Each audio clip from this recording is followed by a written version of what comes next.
Okay, and welcome to slightly unusual Link for Growth South West Herts TV show. As usual, with our Twitter at L4G SW Herts. This week, instead of one outside broadcaster, we have two. Tania was going to be doing the news, but instead she's going to be talking about the Chilfest and her trip there, and you'll see why that's interesting in a minute. But, so I'll be covering the news, and we're going to be talking about the Mayor's thoughts on the suspension of the rail link to South East London. Everyone's invited to an allotment forum tomorrow, and there's been a national award for Watford Park restoration with the bandstand South West comeback. Chris has an interview, and more on that later. Phil interviewing Phil Waine and watch the liaison officer. Phil. Hi, Neal. Hi, Neal. Can you hear me? Yes, we can, Chris. Right. Okay. So, are we on now? Are we? We are live. Yes. Okay. So I'm here in the middle of Watford High Street, and I'm with Phil, and I'm going to be just talking to Phil in a second. I'm just going to put him on the main screen. And I'm going to ask Phil a few questions. All right, so here we go. Okay, so hi Phil, how you doing? I'm good, thanks. Yeah. Good to meet you. Thank you. Now, I got your details from a guy called David Sawyer, and David's in the neighbourhood watch scheme, I think, in where he lives. Now, the reason he sent me your details is because you're involved in. Is it bringing together neighbourhood watch schemes from around sort of major towns around here? Is that the brief? Yeah, I work for Hertfordshire Police. Okay. And I'm what's known as a watch liaison officer. Okay. So there are 10 districts in Hertfordshire. Yep. And we have 4 watch liaison officers. I look after 3 districts. Yep. Watford being one of them. Yeah. And my job is to represent the police to the neighbourhood watch schemes out in the Watford area. Right. And so I'm the liaison between the police and the people, if you want, want of a better term. So which areas do you cover then? So I cover Decorum, and Three Rivers and Watford. So South West Herts is my kind of patch, and I spend a day in each of the stations and then in the outlying stations. So earlier today I was out in Tring and Berkhamsted, Hempstead, and then I'm here this afternoon. So what do you liaise about? What I liaise about? Well, Hertfordshire has a very active neighbourhood watch scheme. Okay. We have over 103,000 households registered on the neighbourhood watch scheme. Okay. That's about 21% of all the households in Hertfordshire linked to the neighbourhood watch scheme. To help us with that, we have this online watch link called Out, and that's how you got my contacts, through someone who was on that and saw my introductory message saying I'm the new watch liaison officer. Right, okay. But it's a messaging service that's interactive. So we as a police force can put out information to neighbourhoods, down to a street, to an area, to a district. But also, you as a person on neighbourhood watch scheme can notice something and report it to us. So it's a two-way interactive system. So is that an online app of some description? Yes, it's called Online Watch Link. Okay. And so people sign up to Neighbourhood Watch, we connect them, they get a passcode, they get in there, and then on that is useful information. But generally speaking, they will get messages, and the police community safety officers will, in the various areas, will be sending out messages. So there's some burglaries, they'll be saying, look, there have been some burglaries in the area, keep your houses safe, if you've seen anything, or if there's a major incident, they'll be asking for witnesses. So it's an interactive service. Yeah. So when I sent out my introductory email to those 3 districts, 54,000 emails went out. Right. Okay, so is this a relatively new thing then? No, Neighbourhood Watch Scheme has been going for many, many years. Yeah. The OWL system's probably been going since 2006, 2007. Right. When we began to introduce this new software package that was designed in Hertfordshire. And the idea was that we wanted a more interactive system, so that it was a platform that could be used by the police, by the people, and so we then rely on street coordinators, who are then looked after by ward coordinators and area and then district. And so it becomes, so we have a whole plethora of volunteers out there helping us carry out and being the ears and the eyes of the police force. And the volunteers presumably are homeowners who just... They are homeowners, they are people who are who are just interested in staying safe and keeping their neighbours safe. Right. Okay. And so it could be anyone. Right. And so in Watford, how do people get hold of you and kind of get to talk to you? What Well, they would be talking to their either police community safety officers, Right. who pound the streets and represent the police to the community. Okay. They could contact by going onto the OWL, if they put in OWL on the Google search or whatever search engine you prefer, and it will ask if your neighbourhood watch, if you're in Hertfordshire. Yeah. Put in your postcode, then it'll find your nearest watch, and you can link in that way. So you can link in through the internet. We also, this time of year, lots of fetes and festivals. Yeah. So we have the police teams out. They'll be at Chilfest. They'll be all over the place, setting up their gazebos and being a link, and people can sign up there as well.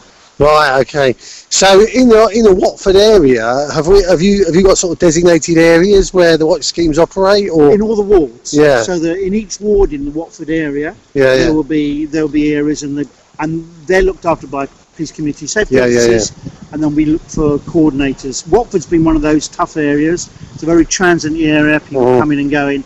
So it's difficult to find people who want to just not only be part of Neighbourhood Watch, but then take one step further and be a street coordinator or a ward coordinator.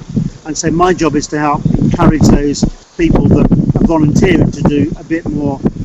I guess when you've got people in a lot of rented properties, it starts to break down a little bit. You need people who've been there for a while. Well, that's right. You can get someone registered, so you go to register them.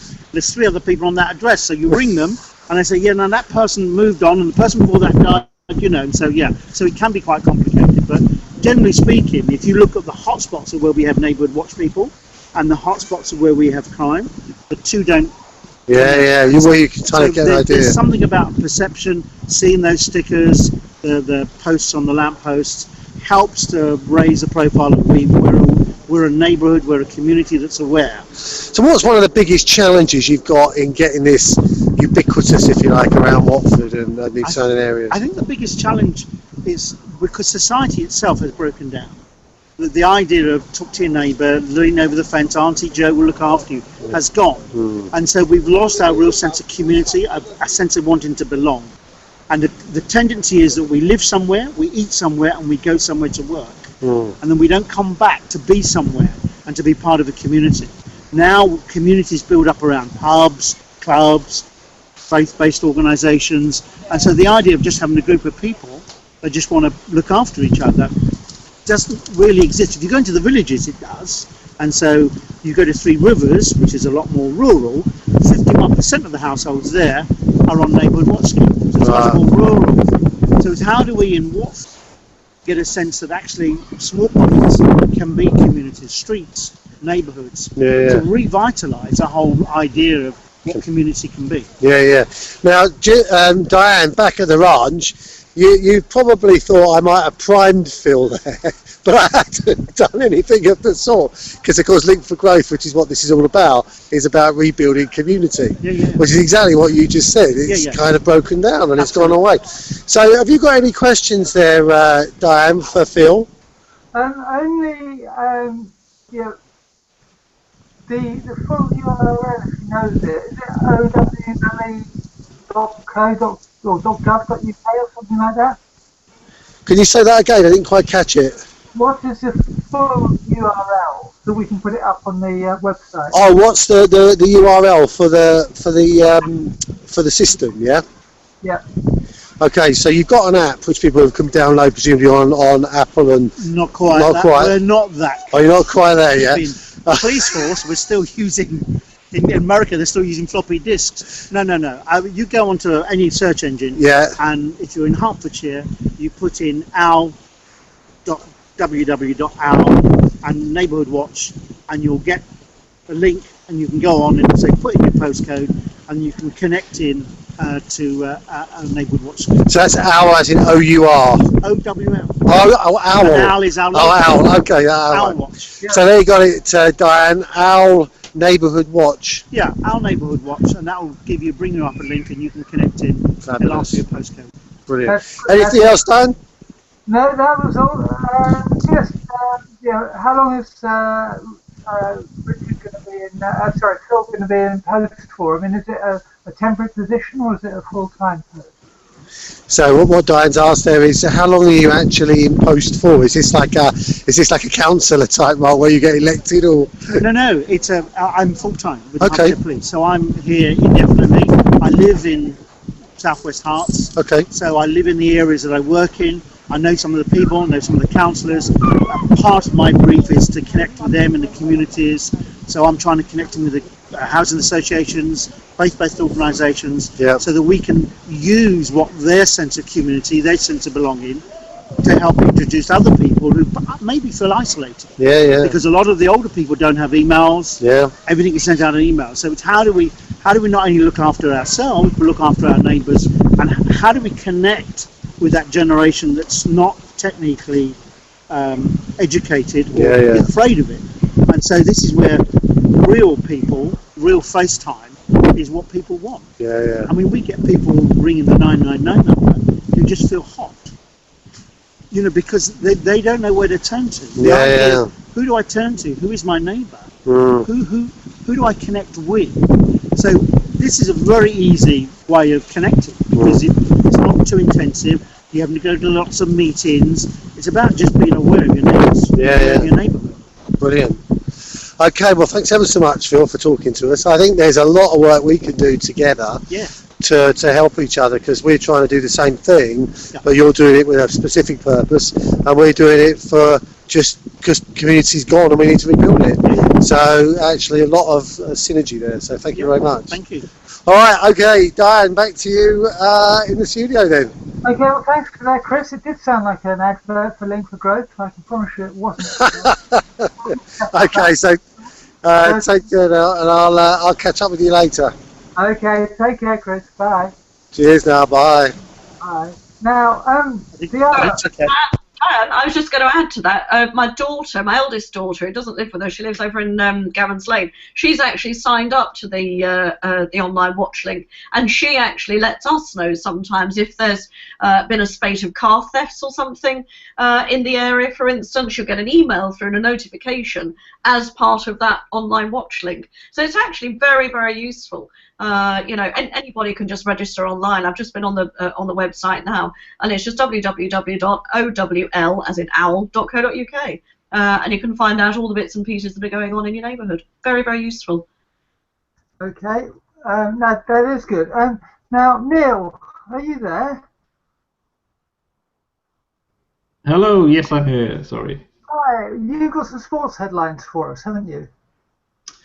Yes, so we got some exciting news about two local golfers, and we'll be talking a lot about Watford's transfer movements. Okay, and Catherine, you've also got lots happening, and what's happening in the charity news and events news. Yes, absolutely. Yeah, we've got big screen, big beach news coming to Watford. We've got the final Starlight Walk, which is proving to be a really, really big event for their final shout. And lots of local entertainment. I shall tell you all about that later. Okay, that's absolutely great. I'm going to start off by talking about some of the Link for Growth events that have happened in the last week or so. On Monday evening, there was a coffee at the kitchen in Croxley. Wednesday, we had a Link for Coffee on Wednesday morning at Regis on Clarendon Road in Watford. Again, both these events were well attended, with quite a few people turning up. Yesterday, Chris was at the Perk in Carpenter's Park, where he had an interview with the last chair of Watford District, Three Rivers District Council. That's Eric Bishop, and they're talking about legacy and how they can make things happen locally to build community. And earlier on today, there was the CSI lunch was going from last week, and which took place earlier on today. So I think that was well attended. I gather there was an interesting discussion around the table. So that sounds as if it was well worth going to. As I said, normally Tania does the news, but Tania is busy moving her boat today. So hopefully she can come on later and talk about why she's moving it and where she's moving it to. But in the meantime, I'll go through the news as well as I can. Dorothy Thornhill has been talking about how disappointed she is with the train cancellations for the train service that runs between Milton Keynes, stopping at Watford Junction, all the way down to Clapham Junction. It's run by Southern Railway, and as part of an ongoing labour dispute, plus a whole load of other management issues, they have had to drastically readjust their timetable. Mayor Thornhill wrote, or Baroness Thornhill wrote to the company saying that thousands of commuters who rely on the service are asking you to think again and reinstate the Milton Keynes to Clapham service junction with immediate effect. Whilst I appreciate the difficulties your company is facing, inconveniencing passengers further with a drastic 100% cut to their service seems highly disappointment. Southern Railway announced this new timetable on Tuesday, and there's no date yet for when it will be reinstated. So there is quite a lot going on there. There's quite a lot of political pressure on Southern Railways to restore that link. There's also quite a lot of pressure from Southern Railways not to restore the link until they can sort out the way that their company is run, and they have an ongoing gas dispute. So obviously there's a lot happening down there. It seems quite a complicated situation. Hopefully that rail link will reappear because it is a good service. Okay, tomorrow Watford are inviting everyone to their allotment forum. So the forum will take place at 10 a.m. to 12 noon at Watford Coliseum. And it's an opportunity for residents of Watford to talk to Watford Borough Council's heads of park and open spaces, Paul Rabbits, and take place in a horticultural quiz and win some prizes. There's also a guest speaker, Martin Stanton, Parks and Open Spaces Manager from the London Borough of Havering. This sounds a bit like Parks and Recreation on the TV show at times, isn't it? There will be information available about where there are allotments available in Watford, and also about the area's environmental organisations. And also Viola will be there explaining the kind of work they do to keep the environment as clean and as tidy as they can, and how the efforts they go to keep Watford parks clean. As I said, the forum is open, the allotment forum is open between 10 and 12 noon at Watford Coliseum. If you want to reserve your place, it's probably a bit late now, but you could by emailing hayley.page@watfordgov.uk. That's hayley.page@watfordgov.uk to reserve your place, but I'm sure there'll be spaces free if you just turn up. As I said, it should be a really interesting thing, especially since the Farm Terrace decision recently has gone against the allotment holders there. There's a lot of change happening locally with the number of allotments and where they're located and stuff like that. So if you are interested in getting an allotment, it'd probably be a good event for you to go along and find out some more. Watford have won a national award for their parks for the Canterbury Park restorations. The bandstand makes a comeback. They collected Watford Parks Improvements Programme staff collected the Best Parks Restoration Development Project Horticultural Week Custodian Award recently at Chelsea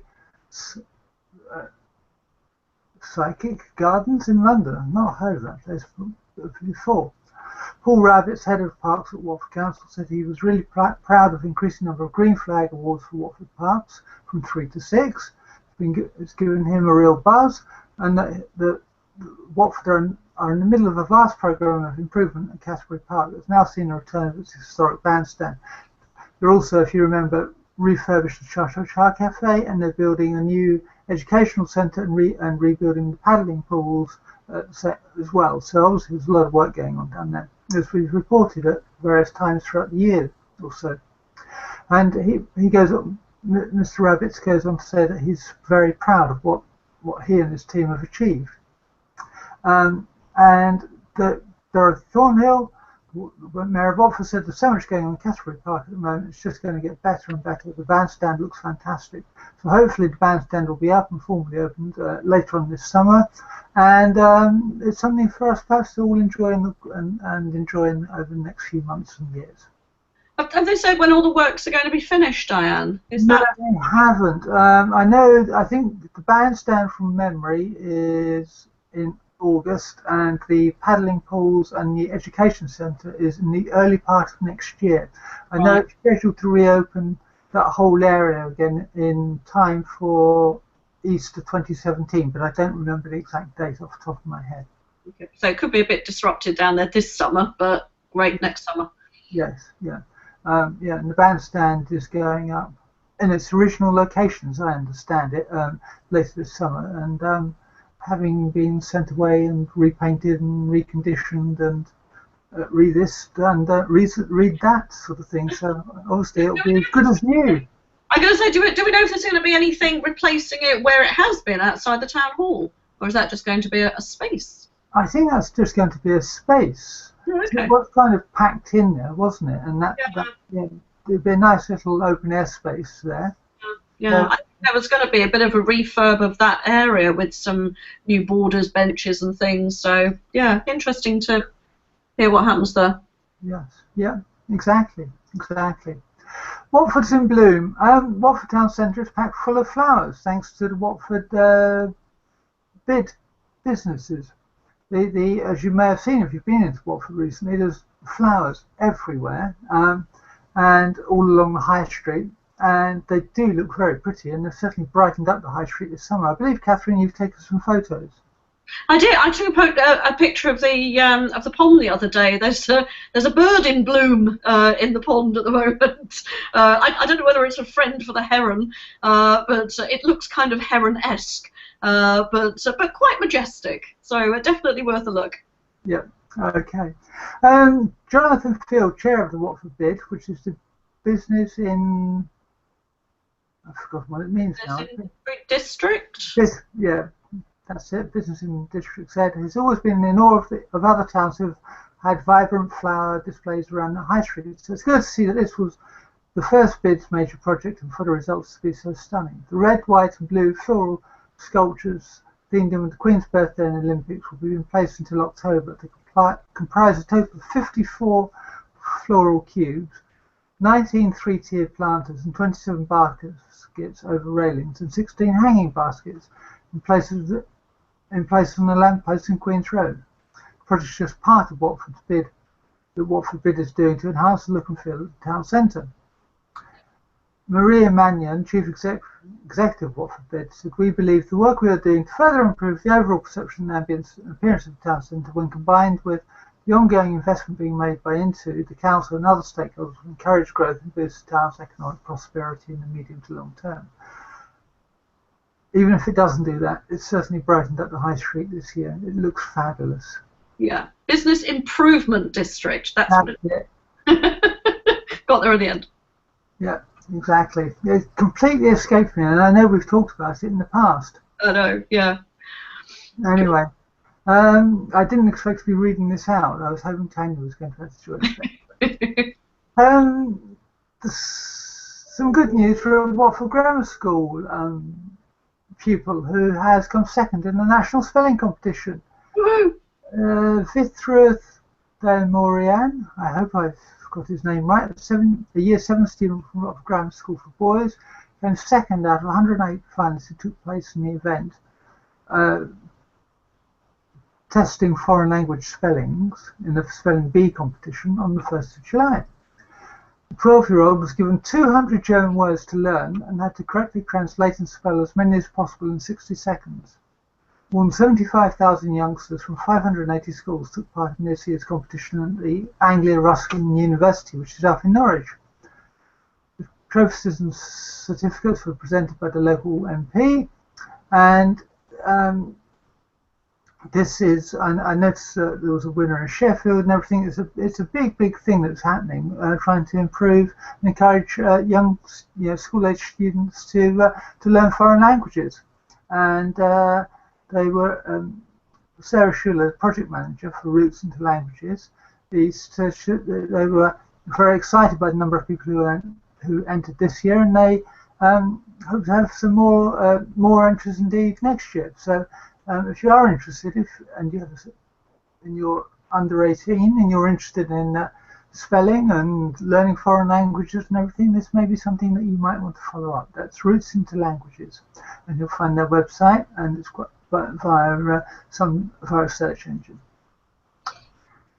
Three Rivers District Council are offering pensioners a chance to have their sale on the 15th of July. They're holding another one of their pensioners forums from 2 to 4 o'clock in the Pen Chamber at Three Rivers House in Rickmansworth. On the agenda will be Canal and River Trust, where you can discover more about the charity entrusted to care for 2,000 miles of waterways in England and Wales. And the next presentation will focus on increased opportunities for sport and physical activity for people in Three Rivers, for those who are aged over 60. In addition, a speaker from the Council Fraud team will speak about the local authority and how it's committed to reducing money lost through fraud. Pensioners who attend will also be able to enjoy finding out about the University of the Third Age, which is an organisation providing retired and semi-retired people a chance to come together and learn together. Three Rivers say that the Pensioners Forum is a great way for residents and districts to meet and have their say on a range of issues and to find out what's happening in their area. So it kind of probably links into what Chris was interviewing with Phil earlier on, and the Community Watch scheme. It's a good chance to have some tea, cake and chat. That's probably the most important thing, actually, the chat. Well, no, drizzle there. Yes.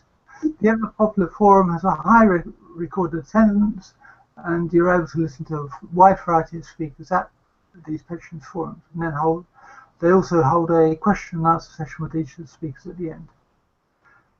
To be added to the mailing list to receive future details of meetings, or to receive details of future meetings, help with transport or any other information, you can either phone 01923 776611, that's 01923 776611, or email inquiries@threerivers.gov.uk, that's inquiries@threerivers.gov.uk.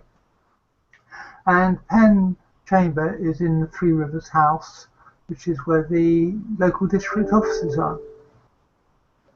I think it's certainly interesting to include things like the University of the Third Age, or U3A. And a lot of people at our church mention U3A all the time, and there's always lots of interesting things going on, whether it's a book club or wine tasting or a trip to somewhere. There's some people that always seem to be doing something, and it really sounds quite exciting. I can't wait.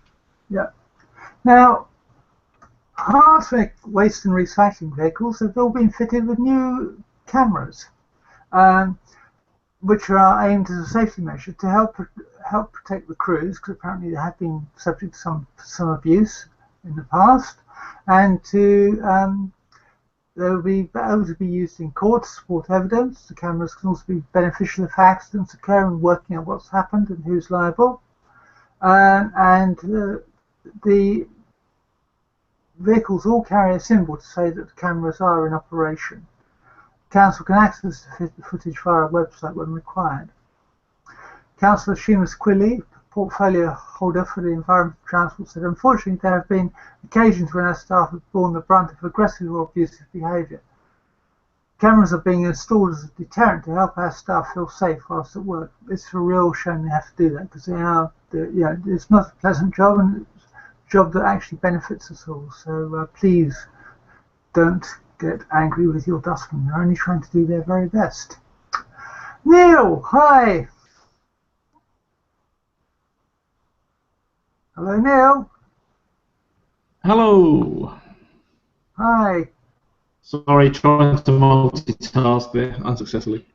Oh, that's it. Great. We've got your picture as well. We're in luck. Good. We're going to start with golf today, because Matt Wallace has had another successful week. Yes, already a record-breaking season for Matt Willis, a Moor Park golfer. He won his 5th title of the year on the Alps Tour, and this time it was in Italy at the Open Francinelli. So he had a couple of weeks off the tour, actually, because he had been invited to bigger events because of how successful he's been. And again, this week he's playing in the Challenge Tour in Slovakia. So again, he's been invited up a level because of his success. So this is a man that's obviously going places. Yeah, this is his actual 5th win in a row on that particular tour, wasn't it, as I understand it? I don't think the story said it was his 5th one on a trot. 5th of the season, I think. Maybe they didn't count it because he'd missed some games, I'm not sure. That's not how I read the story. Okay, I'm perhaps reading a slightly different page here. It said this was his 5th tournament and 5 events he attended. Oh, wow. Yeah, okay, so yeah, it was the ones he attended. Yeah. Okay, so I knew he'd done 4 on the trot. Yeah. Yes, I mean, it's just incredible. I mean, he's dominating, and it never happens in golf, so he's really incredible. Yeah, it is. So good luck to him. And it's not just Matt who's enjoyed success for Watford golfers or Moor Park golfers. Callum Sinquin. Yeah, Callum Sinquin, another Moor Park golfer. He had his best finish of the season on the tour and tied 9th place, and it was enough to secure him a spot in the Open Championship. It was the French Open. And he had a pretty rough practice day, putting the ball in the late 9 times, so he wasn't expecting much from the tournament, but he ended up having his best finish of the season. And he says he wasn't even thinking about the Open Championship, and it's a massive bonus that he's going to be there. Yeah, well, good luck to him. Next week, because the Open's next week, isn't it, as I understand it? I don't know. I'll take your word for it, Diane. I'm a bit off the pace at the moment. Okay, no problem. Now, Watford Football Club. Whole lot of change. Players are back starting training. And we're starting off with Walter Mazzari. He's spoken to the players. He's appointed his coaching staff. And he said the players have got to stay in a hotel for 3 weeks, which sounds kind of a very Italian thing to do. Yeah, it's an interesting one. He wants to rebuild the team spirit, and I understand that because at the end of last season, the team spirit did completely and utterly disintegrate. The strength that they had at the beginning of the season completely disappeared, and by the end of the season, only half the players even turned up to the club awards night. And Walter Mazzari and the owners obviously think to rebuild that. 3 weeks without seeing their family. A lot of them have got young children. Highly paid players get upset very easily. I'm not sure. It could be a disaster, but let's hope they all buy into it. The problem is, remember, a lot of them had to buy into a similar thing last year with Sanchez Flores. So whether they'll be keen to do it 2 years on the trot, I'm not so sure. Okay. And his backroom staff have all been confirmed. Mazzari's. Yeah, so he's got them all in place now. They like to bring their own people, managers, people they know and trust and know how they work. They often follow them around. So, yeah, so this ties in nicely to another thing, really, that we mentioned in the fact that Walter Mazzari gave his first spoken interview about Watford. And you could tell from that interview that his English wasn't quite up to patch, and it sounded like he was reading off a script. Good to know he's learning the language though, and he'll obviously be relying on his backroom staff to transmit his thoughts to the players, I reckon. Yeah, okay. Do you think it's going to be a problem, his language, from what little you've seen in the video? No, because the language he was using was actually quite complicated English. It was just very slow and deliberate and obviously written off a script. So he's obviously far enough along that I don't think it'll cause an issue, and it will improve very quickly throughout the season. Okay. Gomez has signed a new contract. Yeah, this will keep fans happy. Player of the Year, Aurelio Gomez, and also Performance of the Year, 2016. He's extended his contract till 2018 on improved terms. He's got a pay rise as well. It may not seem like a lot, but he's 35 already, so getting a 2-year contract at 35 on, I would imagine, quite a healthy weekly wage, he'll be very happy with that, and so are the fans. Yeah, exactly. Do you think he'll stay out and see his entire contract? Because, I mean, he's getting on a bit now, isn't he? He is getting on a bit, but from what we saw last season, he's still got his flexibility. Remember the double penalty save? He still seems to be very agile, and so no signs of him slowing down yet, so could easily see out that contract. Okay. And Jose Holbas seems to be seeking a fresh start at Watford now that they've changed managers. Yes, so he had a bit of a torrid time last year. Couldn't break into the squad at all. He was openly falling out with the management, and he says he's coming in and trying to start from fresh and going to try to impress the manager.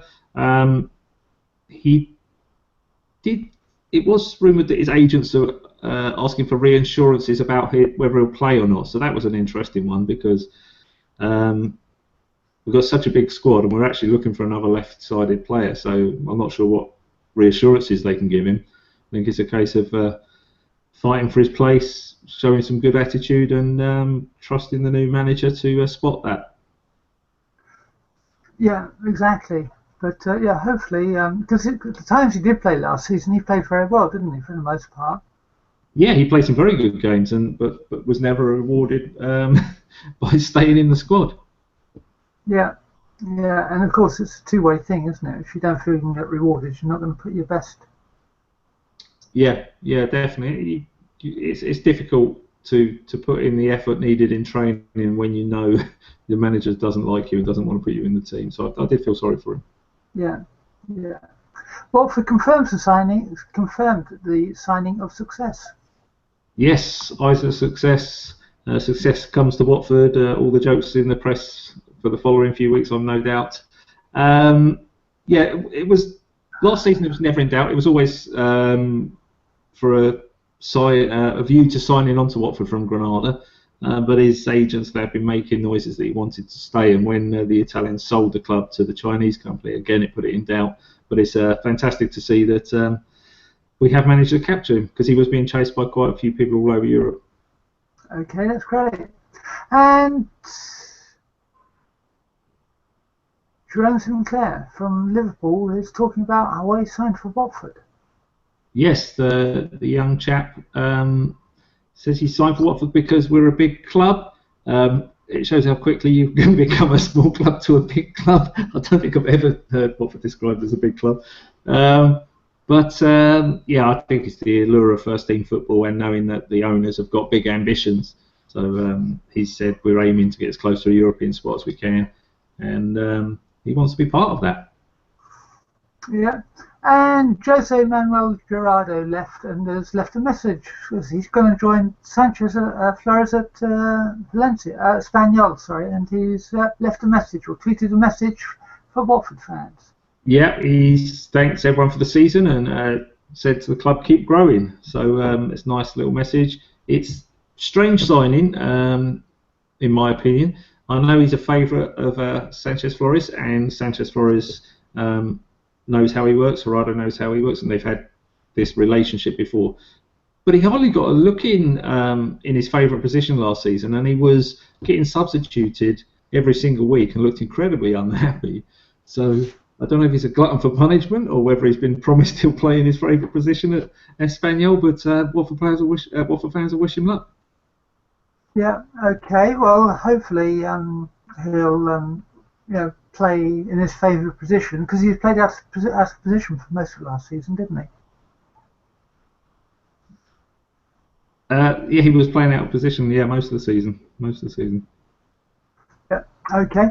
And Gabriel Angela, thanks to Pozos, I think he's one of the first players to go from Watford to Udinese.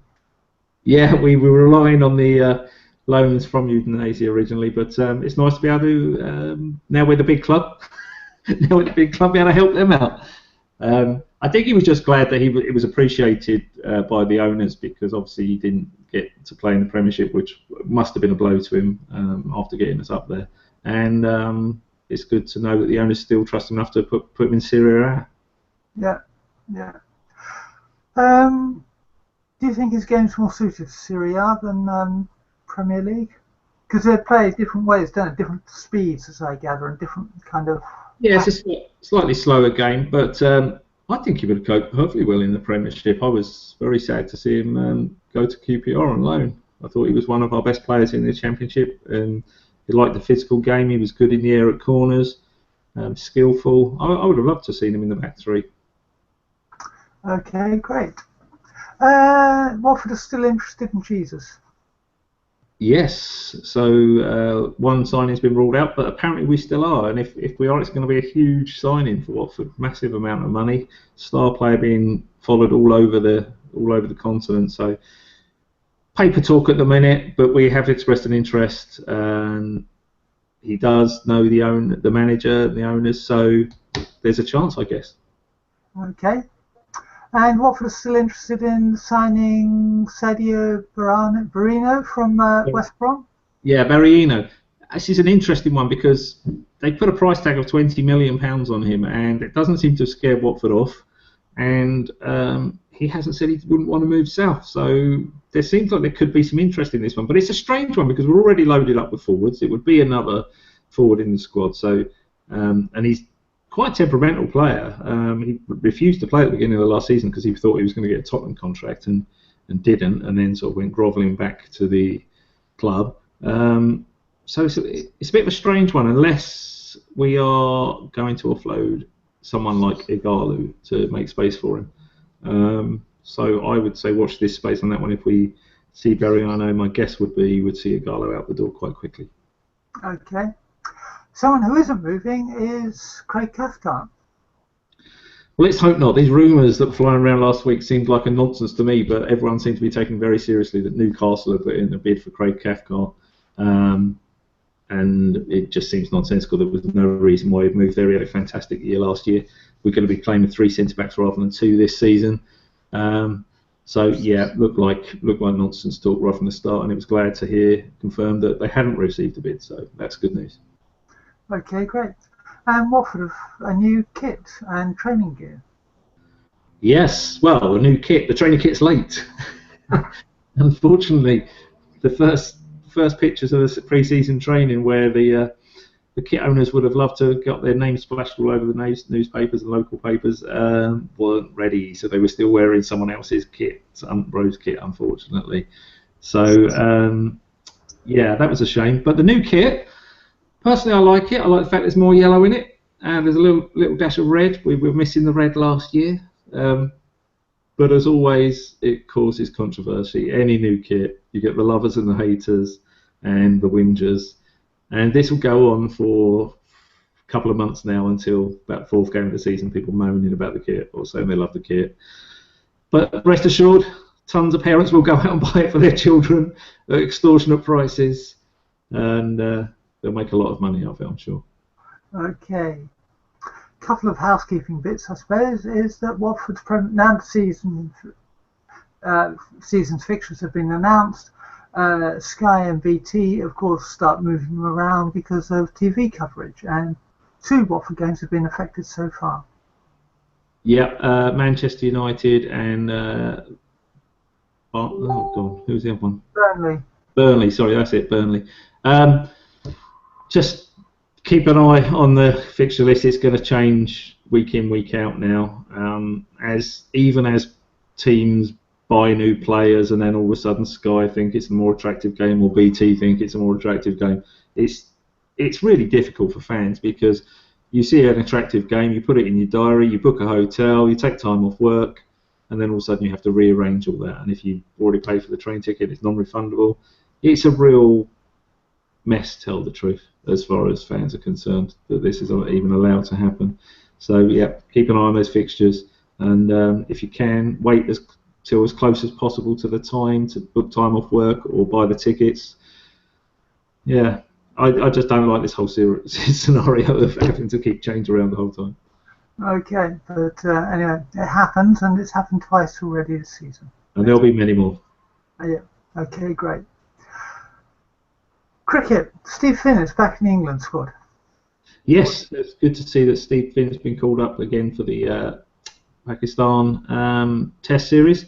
He had an up and down series against Sri Lanka when he came back from injuries, but he ended on a strong note, so they thought he justified his place. I've said before, and I do think we're much stronger with him in the squad. He can rattle the tail off quite easily, and he'll have quite a big role to play, because I don't think Anderson's going to be in the squad from what I've heard. Which means he's one of the more senior bowlers now, so he'll have a bit of pressure on his shoulders. But banging those balls down from about 8 feet in the air at 90 miles an hour, I'm sure he's going to cause some danger to the Pakistani batsmen. Okay. Watford Grammar School, the boys, reach another Watford Observer 14 plate final. Yeah, so they're going to be playing Oldham or Bushy in the final, and it's the 4th season out of 5 they've got there, so they've got a bit of a reputation for this. So see if they can go one step and win it.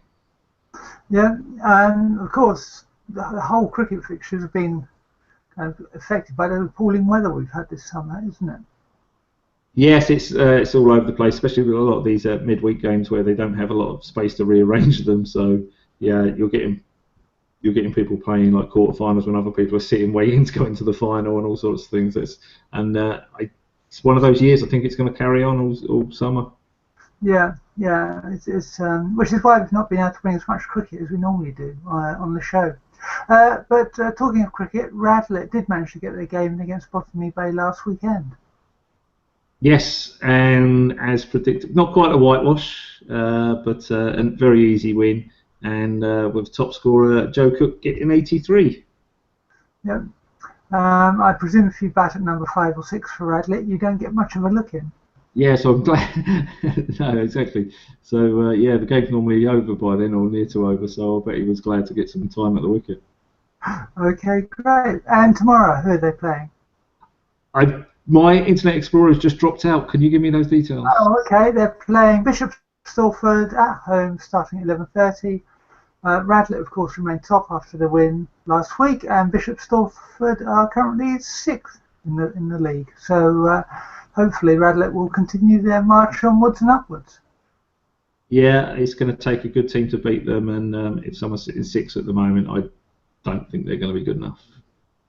Okay, great. Okay, well, thank you for that, Neil. And we look forward to hearing more sports news from you next week, when things will be even more news about Watford. At the moment, there's been nothing about Kings Langley, because the other team we feature, because they haven't put anything on their social media page that we can see, or on their Facebook page. But as soon as they do, rest assured we'll bring it to you. Yes, excellent. Have a good show. Enjoy the rest. Thanks, Neil. Bye-bye. Bye-bye. Catherine. Hello. Hello. You. I'm going to suggest that we change our order ever so slightly and do Chilfest next. Okay. And then we can explain why Tania isn't with us anymore. She's currently moving her boat up the canal that runs into Tring. I can't remember what it's called actually. Is that still Grand Union? That is the Grand Union. Must be. Well, of course it is. The Grand Junction Arms is in Tring, isn't it? So she's moving a boat up there basically because she's going to Chilfest tomorrow.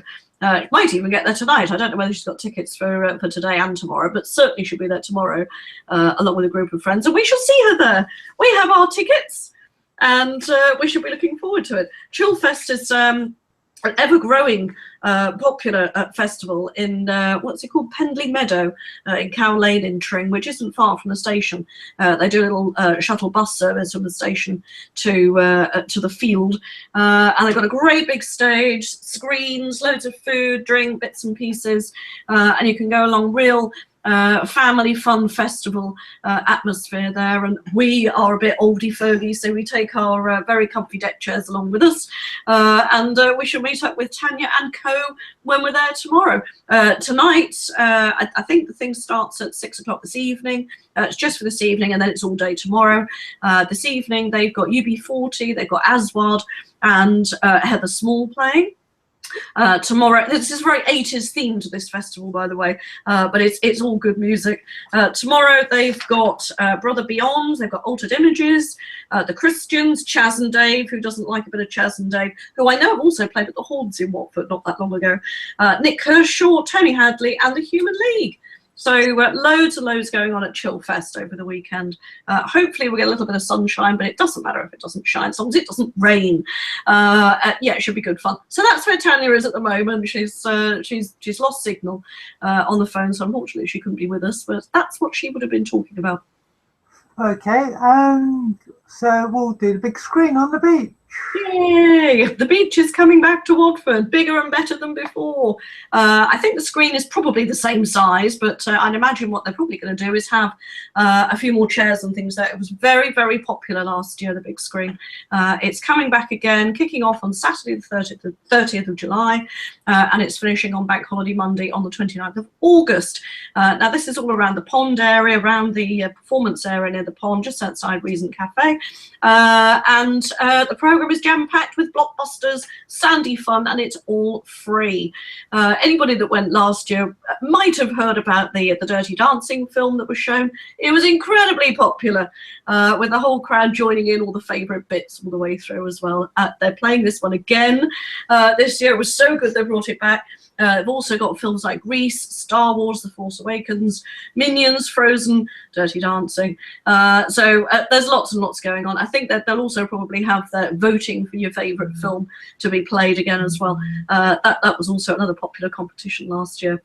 So it's a fantastic thing coming back to Watford.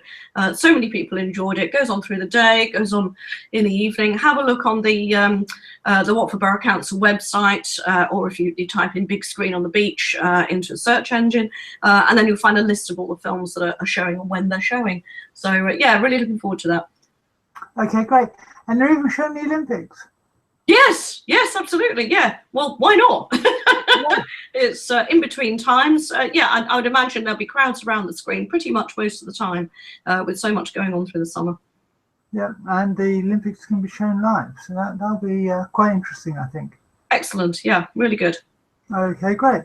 And now the Starlight Walk. Yeah, I saw some of the posters for this going down Ricky Road. So they're marking out the route already.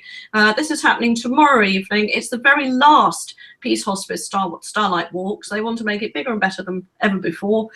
They've raised thousands of pounds for the Peace Hospice and the invaluable work that they do there over the years. This is the 25th anniversary of the Peace Hospice, so they're having a final Starlight Walk. Registration is now closed, but there are still a very small number of places available. You can sign up on the night at Watford Coliseum from 7 o'clock in the evening. Payment is £25 and it's payable by cash only. If you're signed up to take part in the walk, then have a look at some of the information online. It'll be all the nitty-gritty of things you need to do and bring with you on the night. They want to make it, say, the biggest and the best ever. It starts from Watford Coliseum at 9 o'clock. It goes around a specified route. It'll be easy to see the route. There'll be lots of marshals along the way, and it culminates in the candle display in Canterbury Park at the end. There's a 6-mile route. There's a 13-mile route, so don't feel like you've got to do the whole 13 miles. You can do 6 instead. And as I say, all the details are online. If you have a look at the peacehospice.co.uk website, you'll see the route map, but I would imagine that those who are registered will have maps already. But do go along to support people. It's a fantastic thing. Some people will be very sad not to be doing it again next year and years to come, but it's been a fantastic event for the Peace Hospice and a very memorable one. Yeah, and some of the ladies from Watford Camera Club are going to be photographing the whole event for posterity and for the Peace Hospice. So if you see people wandering around in yellow high-vis jackets, you know why. With cameras, you know who they are. Cool. Right, okay. MSH. Yes, MSH, or Michael Sobel Hospice. Hospice, yes. They're having their annual sponsored walk. You can book online with for this on their website, michaelsobelhospice.co.uk. They've got a 3 or a 7 mile sponsored walk. They've run it before. It's a returning event. Again, they enjoy the revenue that this brings in, which supports the vital work that they do in the hospice there. Walkers will plough on through Moor Park, Rickmansworth Golf Course, as well as walking along the canal. As I say, there's a 3-mile or a 7-mile route. The 3-milers will be transported from Springwell Lock back to the hospice base for a well-deserved tea and possibly cake. I don't know. Maybe there's lemon drizzle there too. I don't know. I might have just made that up. Entry costs are £10 per adult, £5 for under 16s. There's a family offer price of £20, which is 2 adults, 2 children. They obviously want to raise as much money as possible. This is taking place on the 18th of September at 8 o'clock in the morning, finishes at midday, and it's at the Michael Sobel Peace Hospice in Northwood. Have a look online, register now, and put the date in your diary. Okay, and if you want to keep on walking, you can walk for Herts Ambulance. Yes, sorry, I was just turning off all my devices are ringing at the moment. Yeah, Herts Ambulance are having, this is the last chance to register, in fact, for their walking challenge of the summer. And this is quite a challenge. This is over 3 days. They called it their base-to-base challenge. It runs from July the 15th to the 17th. 3-day walking challenge starting at Herts Air Ambulance Base in North Weald. And you walk through the hills, over the hills, through the valleys and the meadows of the Essex Way to the Essex Air Ambulance Base at Earl's Colne. And it covers 50 miles. So you need a good pair of sturdy walking boots for this one. There's 2 overnight stops at High Easter and White Notley. I don't know where those places are, but they sound lovely. Camping out under the stars for a well-earned rest before continuing on the next day. So obviously you need all your provisions and a rucksack. This is proper hiking stuff, this, for the seasoned walker. Yeah, the challenge is sponsored by Alston's Upholstery and Specialist Aviation Services. It's open to individuals, teams of friends and businesses. That's an interesting one, to a corporate challenge. And families with children's age between 14 and 17. Obviously, you've got to be pretty able for this one. You can see all the details online. Go to heartsAirambulance.co.uk. It's a 50-mile journey. Last year, they raised more than £14,000 for the Herts Air Ambulance. This year, they expect to do pretty much the same.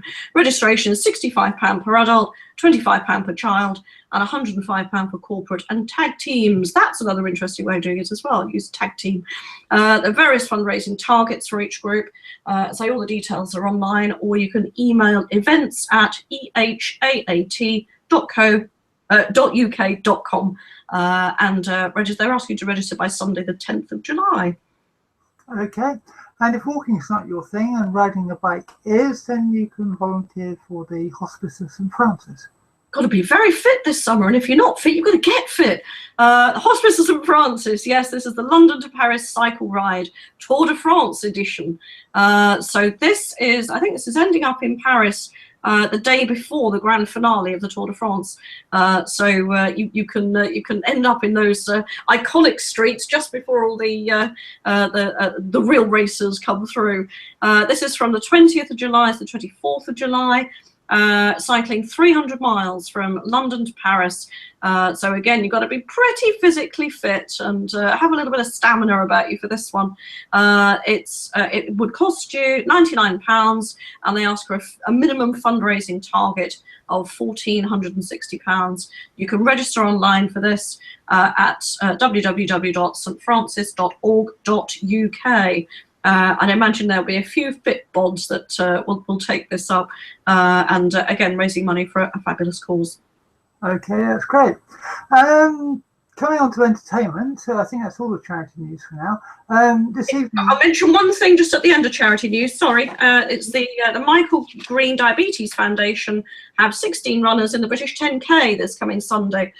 So Sunday morning we should be down around Westminster Parliament Square area cheering on the team. We've got a fabulous team of 9 runners from Watford General Hospital, headed up by Neal Emery, Neal's other half, who has very kindly put this team together.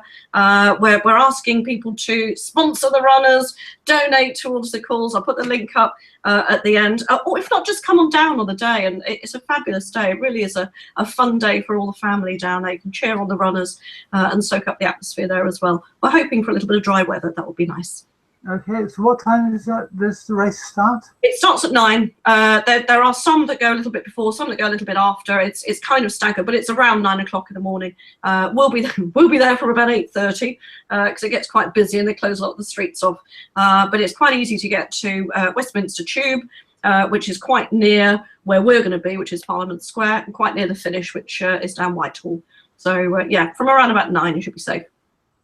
Okay, that's great. The Horns pub. The Horns! Yeah, guess who's there tonight? Guess who it is? Guess who it is? Or DJ Waine. Yes! Guess what he's playing? Oh, 70s, 80s, 90s and more. And 60s, yes. Oh, and 60s. Oh, yes. Don't miss out the 60s. It was an important era. Yeah, he's doing his disc thing tonight. I don't know whether they still use discs. It might all be digital. I don't know. But yeah, this is tonight down at the Horns, starting at 9 in the evening, finishing at 1 in the morning. Yeah, go and have a boogie. Yeah, exactly. Saturday evening from 9 o'clock, there is a band called Evil Puppies playing. Evil Puppies. Well, who hasn't heard of the Evil Puppies? Honestly, Diane, you didn't see them last time they were there then? No. I missed out. I don't think I did either, actually. But they're very popular. They're back again. It's a 4-piece rock covers band, and they're playing at the Horns. More live music. This is from 9 in the evening till 1 in the morning, and it's free. So get on down to the Horns. Okay. And on Sunday, it's Bad Girls Groove. Yes, absolutely. Something slightly different. Soul, blues, jazz. It's an 8-piece band. So, yeah, you've got a nice bit of brass there by the sound of it. And this is, love the groovy afternoons at the Horns. 4 o'clock in the afternoon through till 7 in the evening. So a nice chilled ease into the evening. That's Sunday evening, and it's free at the Horns. Okay, that's great. This evening, it's Yellow Comedy. So a genuine lemon drizzle experience. Absolutely. At the home of Lemon Drizzle. Other coffee shops are available. But yeah, this is at the Kitchen. It's Yellow Comedy. If you fancy a laugh, they've got headliner Kelsey Day Almeida down there. Also appearing Jim Daly, Rosie Holt, Declan Kennedy, Jenny Laville, Ben Lund-Conlon, Pete White, and the magic master of ceremonies, Andrew Carberry. It's free entry. Not so free to get out. Doors open at 7:30. Comedy starts at 8. This is at the Kitchen in Croxley Green. You can't miss it. It's near the station. Easy to get there.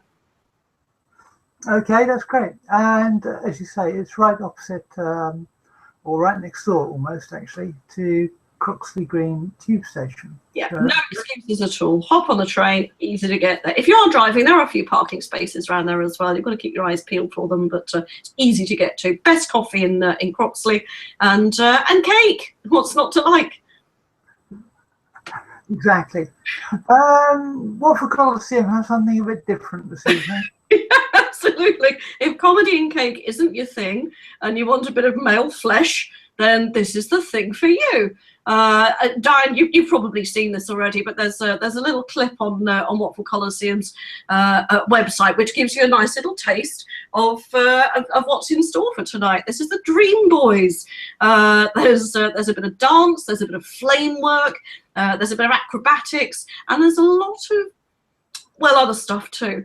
But you have to go along and find out. I'm guessing this is something really for the ladies, but anybody can go along. It's going to be a fabulous show. They've been to Watford Coliseum before, obviously backed by popular demand. Pricing for tickets is £25. There may still be some tickets left. I'm sure there are a few dotted around, but yeah, it's a great night out, especially in a group of friends. It's a really fun evening. Yes. Yes, it could well be. Monday sees the opening of the Rocky Horror Show. Absolutely. Now, I know this has been advertised many months previously, because this, again, is a very, very popular one. It's on from Monday the 11th to Saturday the 16th of July, so a nice big run. This is Richard O'Brien's Rocky Horror Show, which obviously started many, many years ago. There are some of us who went to some of the original shows when they first came out, seen the film, got the t-shirt, all the rest of it. Well, now it's come to Watford, so this is your chance to go along, dress up, take part, sing along. It's a great atmosphere. And as I say, it's on from Monday the 11th to Saturday the 16th of July. It's starring Diana Vickers as Janet. Anybody who watches The X Factor will know that she was one of the finalists. She might have even won it. I don't know. She was certainly one of the finalists a few years ago, back in 2008. Yeah, it's going to be a fabulous show. Pricing for this one is, well, there's various different prices depending on when you go, what time and whatever, but pricing ranges from £24.50 up to £41, depending on when you go and say what time. So do have a look at the Watford Coliseum website, and you'll find out all the information about it. Get on down, do the time walk. Okay, that's great. And Watford Palace have something. Excuse me. Yes, sorry about that. Watford Palace have a film this evening. Yes, absolutely. This is one, we mentioned it last week. It's called Mustang. It's on tonight, so if you don't fancy comedy, if you don't fancy the Dream Boys, then go along to Watford Palace Theatre and you can see the film this evening. It's on at 7:30 this evening. It's £8, concessions £6.50, and rumour tickets for 16 to 25-year-olds. Oscar-nominated and critically acclaimed French-Turkish film presenting a tender, funny and painful portrait of 5 orphan sisters. They become imprisoned in their own home and struggle for freedom against their controlling conservative elders. It's in Turkish with English subtitles. Again, you can see the trailer on Watford Palace Theatre's website. It looks like a fab film, something a little bit different. Okay. That's great, and that's it as far as entertainment is concerned. There's quite a lot on this. Sorry, I've got one more thing, Diane. Sorry, I'm going to do it to you again. How would you tell me this before we start? Well, there's just so much going on in Watford, isn't there? I'm going to mention one more thing, which is actually where we're going to be tonight, which is a beer festival at the 3 Crowns pub in Bushey. I'll mention this now. And so I haven't got a restaurant review this week. We've been to all the same restaurants again this week. I will mention Zinco's. I'll mention the Round Bush. They're all fabulous restaurants that we've been to recently. So do go to those. But if you're in Bushey, or if you fancy a drink, fancy a real ale, a real cider, go to the 3 Crowns in Bushey this evening. It's on this evening, tomorrow and Sunday. There'll probably be, I don't know for sure, but usually they have a barbecue in the garden as well. Again, it's a lovely family atmosphere pub, and that's kind of where we're going to be this evening. So come on down. That's the Round Bush, the 3 Crowns in Bushey. Okay, is that it? All done. You sure? I'm sure. I'll shut up now. Okay, don't worry. Link for Growth next week. We've got 1, 2, 3, 4 events coming up.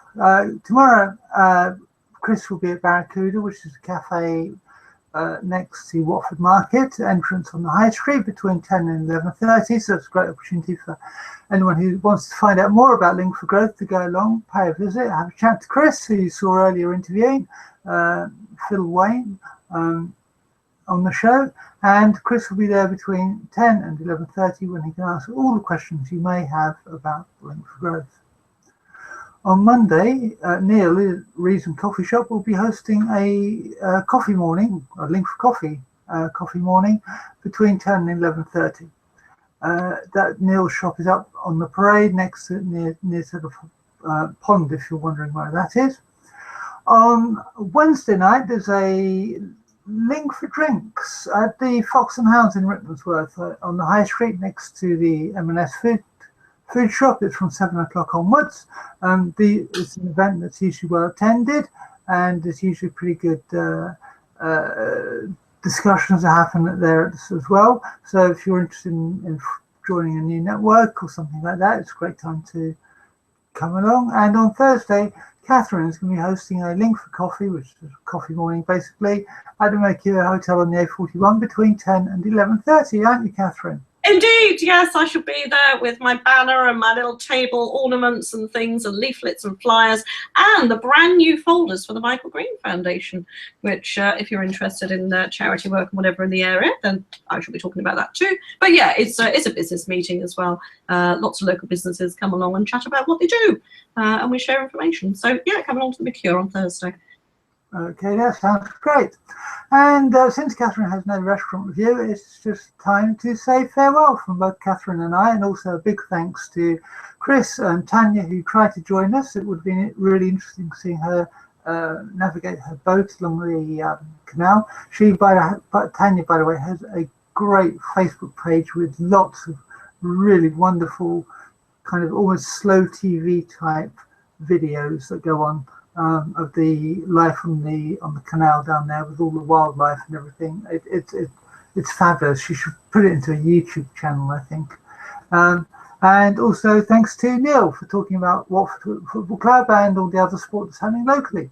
So until next week, when hopefully we'll all be here and without some of the technical difficulties we had at the start, I wish you a farewell, and if you do want to get in touch with us, then please do via Twitter at L4GSWHearts. That's at L4GSWHearts.